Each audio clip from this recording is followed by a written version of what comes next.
நீங்கள் பணம் சம்பாதிக்க வேண்டுமென்றால் வேலை செய்ய வேண்டும் என்று உங்களுக்கு கற்றுக் கொடுத்தார்கள்.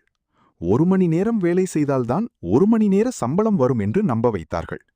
பணமும் நேரமும் எப்போதும் ஒன்றாகவே இணைந்திருக்க வேண்டும் என்று சொல்லிக் கொண்டே வந்தார்கள். ஆனால் உண்மை என்ன தெரியுமா? அது ஒரு மித்.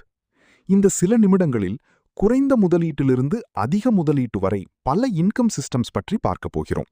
இதில் எந்த ஒன்று உங்களுக்கு சரியாக ஃபிட் ஆகும் என்று நீங்களே முடிவு செய்யலாம்.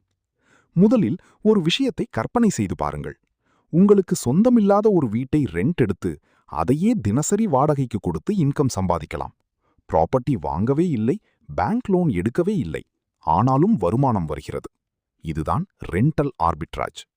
நீங்கள் சென்னை, பெங்களூர், கோவா மாதிரி டிமாண்ட் இருக்கும் இடத்தில் ஒரு ஃபிளாட் ரெண்ட் எடுக்கிறீர்கள். மாதம் 20,000 ரூபாய் ரெண்ட் என்று வைத்துக் கொள்ளலாம். ஓனருடன் பேசும்போது ஷார்ட் டேர்ம் ரெண்டலுக்கு பெர்மிஷன் வாங்க வேண்டும்.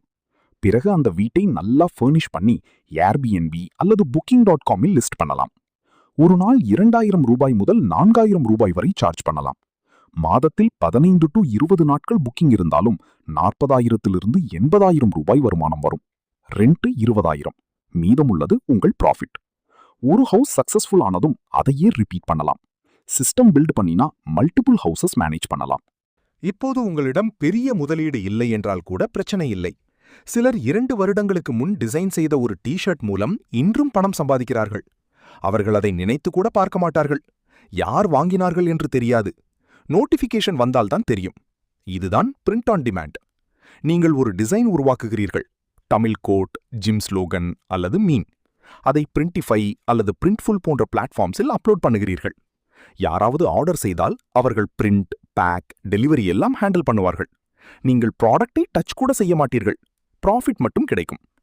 ஆனால் முக்கியமான விஷயம் என்னவென்றால், எல்லாருக்கும் செல் பண்ண முயற்சிக்காதீர்கள். ஸ்பெசிஃபிக் ஆடியன்ஸ் தான் வாங்கும். அடுத்து, நீங்கள் அடிக்கடி எக்ஸ்பிளைன் பண்ணும் விஷயங்களை நினைத்து பாருங்கள். Share market basics, YouTube growth, farming tips. இதை ஒரு கோர்ஸ், இ-புக் அல்லது டெம்ப்ளேட்டாக மாற்றலாம். ஒரு முறை கிரியேட் செய்தால் தொடர்ந்து செல்லாகும். எக்ஸ்பர்ட்டாக இருக்க வேண்டிய அவசியமில்லை. உங்களை விட ஆரம்ப நிலையில் இருப்பவருக்கு நீங்கள் தெரிந்தால் போதும். இதற்கு கம்ரோட் அல்லது யூடெமி போன்ற பிளாட்ஃபார்ம்ஸ் பயன்படுத்தலாம். இப்போது பிசிக்கல் வேர்ல்டுக்கு வரலாம். நீங்கள் தினமும் பார்க்கும் ஒரு சிம்பிள் மஷீன் கூட இன்கம் ஜெனரேட் பண்ணும். வெண்டிங் மஷீன்ஸ். 1 லட்சம் ரூபாய் முதல் 5 லட்சம் ரூபாய் வரை முதலீடு செய்து ஆஃபீஸ், ஹாஸ்பிட்டல் அல்லது காலேஜ் போன்ற இடங்களில் வைத்து பாசிவ் இன்கம் ஜெனரேட் பண்ணலாம். ஒரு மஷீன் மாதத்திற்கு 10,000 ரூபாய் முதல் 40,000 ரூபாய் வரை ஏர்ன் பண்ணும். பல மஷீன்ஸ் வைத்தால் இது ஒரு ஸ்ட்ராங் பிசினஸாக மாறும். இதைவிட இன்னும் போரிங்கான ஒரு பிசினஸ் இருக்கிறது. லாண்ட்ரோமேட். மக்கள் எப்போதும் துணி துவைப்பார்கள். டிமாண்ட் எப்போதும் இருக்கும். மெட்ரோ சிட்டிஸில் இது நல்லா ஒர்க் ஆகும். 15 லட்சம் ரூபாய் முதல் 50 லட்சம் ரூபாய் முதலீடு தேவைப்படும். ஆனால் இன்கம் கன்சிஸ்டன்ட். நீங்கள் இல்லாத நேரத்திலும் மஷீன்ஸ் வேலை செய்து கொண்டே இருக்கும். இப்போது கடைசியாக மிகவும் போரிங் ஆனாலும் மிகவும் பவர்ஃபுல்லான ஒரு பிசினஸ், செல்ஃப் ஸ்டோரேஜ். மக்கள் வீடுகளில் இடம் இல்லாமல் பொருட்களை சேமிக்க இடம் தேவைப்படும். அந்த ஸ்பேஸை நீங்கள் ரெண்ட்டுக்கு கொடுக்கிறீர்கள். அவர்கள் மாதம் மாதம் பணம் செலுத்துவார்கள். Recurring income. இந்த பிசினஸ்க்கு முதலீடு அதிகம், 1 கோடி ரூபாய் அல்லது அதற்கு மேல். ஆனால் பாசிவ் இன்கம் லெவல் மிகவும் உயர்ந்தது. இந்த எல்லா சிஸ்டம்ஸ்லுமே ஒரு காமன் பாயிண்ட் இருக்கிறது. நீங்கள் இல்லாமலே வேலை செய்யும் சிஸ்டம். நீங்கள் நேரம் செலவழிக்காமல் கூட இன்கம் வரும் மாதிரி பில் பண்ண முடியும். இப்போது கேள்வி, எது பெஸ்ட் பிசினஸ் அல்ல, நீங்கள் இப்போ தொடங்க முடியும் பிசினஸ் தான் பெஸ்ட்.